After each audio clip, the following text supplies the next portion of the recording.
हम बात करें बड़ी इंपॉर्टेंट चीज़ के बारे में, ब्रेन फॉग। अब हर दूसरे तीसरे क्लाइंट का ये मसला होता है कि हमें ब्रेन फॉग है। ब्रेन फॉग से मुराद ये है कि हम एक चीज़ पर फोकस नहीं कर पाते, चीज़ें याद नहीं रहती हैं, एनर्जी लेवल्स कम है, फटीग ज़्यादा है, मेमोरी में प्रॉब्लम आ रहा है, कॉन्सेंट्रेट करने में प्रॉब्लम आ रहा है, प्रॉपर फील हो रहा है कि दिमाग की फंक्शनिंग धुंधली है।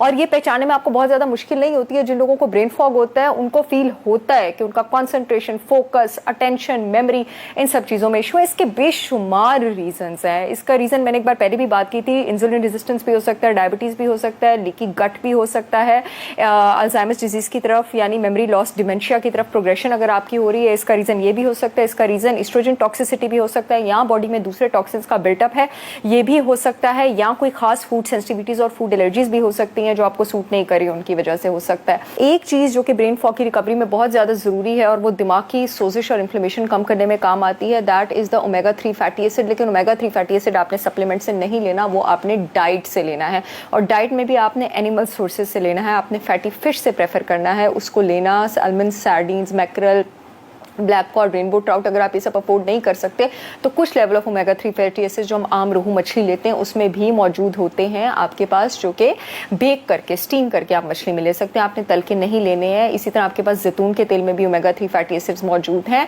लेकिन फ्लैक्स सीड्स वगैरह में, सब सीड्स में भी ओमेगा 3 फैटी एसिड्स का वो एक सोर्स होते हैं, लेकिन उसमें एक्जैक्टली ओमेगा 3 नहीं होता, उसमें ALA होता है। ALA बॉडी में जाके ओमेगा 3 बनाने में काम आता है। तो ये जो फिश वाला सोर्स है और ये ऑलिव ऑयल वाला सोर्स है, ये ज़्यादा प्योर सोर्स है ओमेगा 3 का। ओमेगा 3 के सप्लीमेंट्स मार्केट्स में मोस्टली जितने भी अवेलेबल हैं वो इंटैक्ट फॉर्म में नहीं रहते हैं। वो शेल्फ के ऊपर जो भी अवेलेबल है उनका नॉर्मली फ़ायदा नहीं होता है। बाकी सब जो सप्लीमेंट्स मैं बताऊंगी वो आप ले सकते हैं।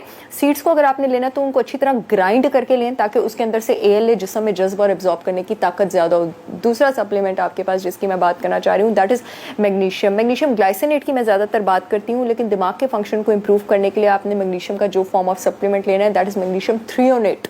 और जैसे मैग्नीशियम ग्लाइसिनेट या मैग्नीशियम सिट्रेट, लैक्टेट, एस्कॉर्बेट, वो भी मैं रिकमेंड करती हूँ कॉम्बिनेशन में। आपने रात को सोने से पहले लेना है, ये भी आपने रात को सोने से पहले लेना है, क्योंकि रात इज द टाइम जब मैग्नीशियम को अपने फंक्शंस ब्रेन में प्रोसेस करने के लिए ज़्यादा ज़रूरत होती है। और मैग्नीशियम तकरीबन 100 एंजाइमेटिक फंक्शंस में इन्वॉल्व होता है ब्रेन के, और रात इज द टाइम जब पूरी बॉडी को रिकवरी के लिए मैग्नीशियम की ज़रूरत होती है।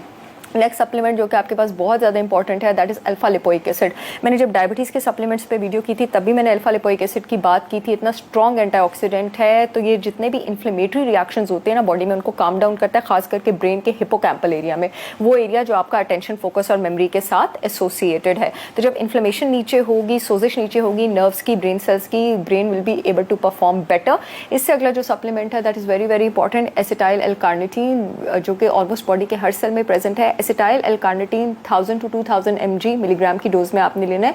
दिन में आप उसको 1 से 2 बार डिवाइड करके भी ले सकते हैं, और ये हेल्प करता है आपके जिस्म में फैटी एसिड्स को प्रोसेस करने में, इस डायरेक्शन में डालने में कि दिमाग उनको इस्तेमाल करके ब्रेन के अच्छे वाले पार्ट्स और सेल्स बना सके। तो this is very very important, और रिसर्चेस साबित करती हैं कि जो लोग एसिटाइल एल-कार्निटीन लेते हैं उनकी मेमोरी, अटेंशन, फोकस, लर्निंग, ये सब कुछ इम्प्रूव हो जाती है।